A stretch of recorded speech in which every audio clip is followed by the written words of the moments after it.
Good morning, everybody. My name is Diane Harmon with the Harmon Murphy Group at Keller Realty here in Pensacola, Florida. We're doing a roundtable every Thursday, and we've been doing this with our agents here for a little while, and we are really finding out some good information. We learn every single day from each other. So happy Thursday. Welcome to our roundtable. I'm here with Tracy Gaines, Lucas Smith, and Donald Cole. These are all agents on our team. So anyway, we've got a topic of discussion today, and we're going to be talking about the base square footage for homes and how that is arrived at when we go on a listing appointment. So it's very important information that you need as a buyer as well as a seller. So Lucas, why don't you start and tell us what kind of information? So yesterday I went on a listing appointment, and it happened pretty quickly. She called the day before yesterday about 4 o'clock. She wanted me to come the next morning at 11.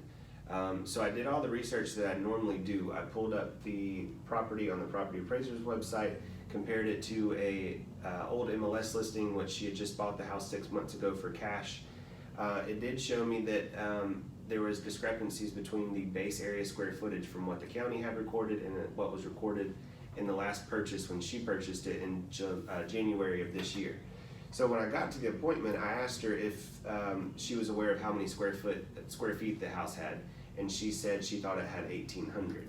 And so I did a quick tour of the property. I didn't see anything that stood out from the original footprint that was showed on the county's website. And so I sat down and I showed her where it was recorded as 1,545 square feet, and she purchased it at 1,800. So I had 4 different net sheets with me, and I had to throw 2 of them away because they were no longer any good because I had them figured at 1,800 square feet. And it was disappointing to her. Number one, she bought the house sight unseen. She was trusting an agent to verify all that for her, and her being a cash buyer, not necessarily having to have an appraisal, that would have brought that issue up. But the agent didn't even. I mean, that's something that's so easy to do, is to check, right? One of those resources to see if there are any discrepancies between the two, and she didn't. Right. So what happened with that instance, because when we look at the square footage, what it is now, it actually seems like she probably overpaid for the house.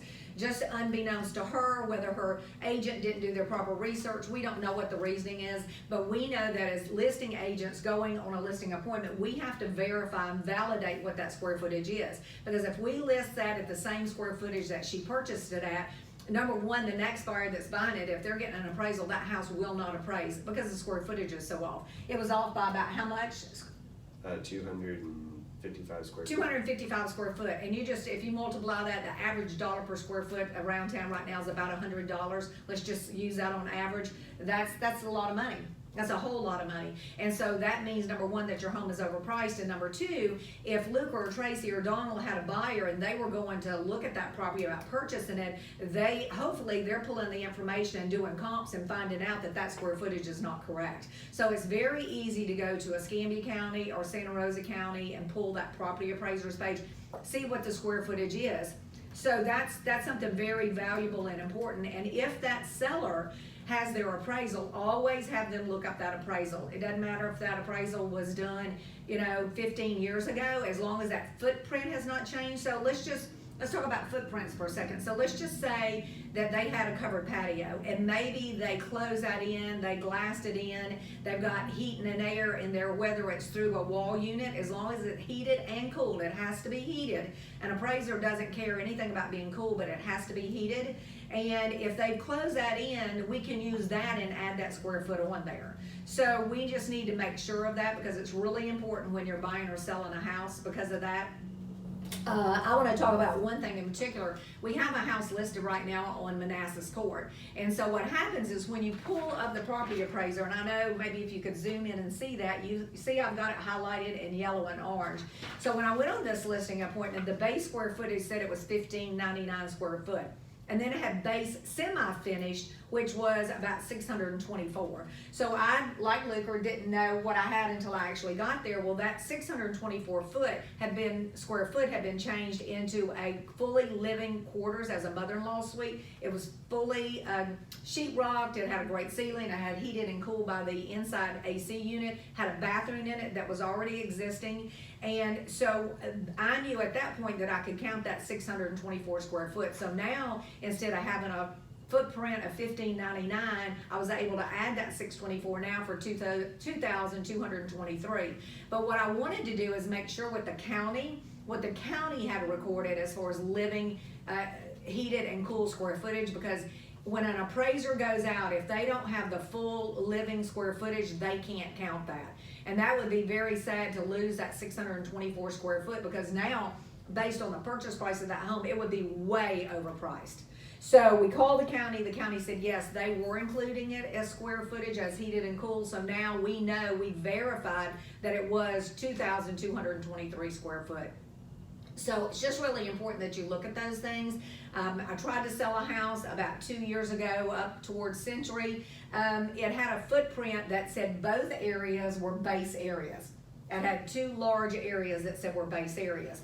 It was 2,000 something square foot. I didn't see any concern or any reason. When that appraiser went, it was under contract. We were about 10 or 12 days from closing. When the appraiser went, the appraiser called me and said, we have an issue. Apparently, the homeowner's husband had added a large portion of that base square footage. It was a patio that was off grade. The main house was on grade on slab. And because that was off grade, he could tell that that had been added on, and there was no permit pull for that. Now, we know that if you go to the county will tell you as a homeowner, you can do your own construction and don't need a permit unless you're doing something like plumbing, roofing, electrical, and then all that has to be permitted. So as far as the work inside, you're, as a homeowner, are able to do that. So you really have to be careful and check with the county on what that is. I know that we have done some things to our home before that didn't require certain permitting, and we didn't pull permits. There's certain things that we did have to have permitting, but it's not so important for you when you're doing it, but it's highly important when you're selling this house. So that lady on that was in the north end of the county was not able to sell her house. They couldn't go back in and tear the walls out, because they would have to inspect the trusses, they would have to inspect the electrical, the plumbing, all of that, and it couldn't be done. The lady couldn't sell her house. So there are cases, and that's the only case I run into in 13 years, but it's just something that's really important. Luker, do you have something else to say about that? I don't think so. Okay, Tracy or Donald? I had the same scenario about a year ago with a house off of Scenic Highway. It was the same way. It was actually attic dormers, and the homeowner had gone in and piped air conditioning into that attic and enclosed and made those into 2 bedrooms upstairs. There was no permits pulled, and the appraiser did a drive-by appraisal and was unaware of that, and we were off almost 500 square feet, and it made a big difference, and the listing agent called and found out that the appraiser did not know that addition, and it wasn't an addition, it was just something inside that they pulled, and it made a huge difference. So here's the clue on that. Anytime you do any modifications like that, just in the instance of the mother-in-law suite, you're closing in a garage, you're closing in a Florida room or whatever, you need to make sure that you call the county after it's completed, have the county come out and make sure that they're showing that as livable square footage. Because once they do that, then that's what the appraiser is gonna catch. If the appraiser finds that that's not been done, then that's where you can't use that square footage. So I think that's great information. We really appreciate y'all watching, and tune in every Thursday. We're gonna have a roundtable, and anyway, it was great chatting with y'all today.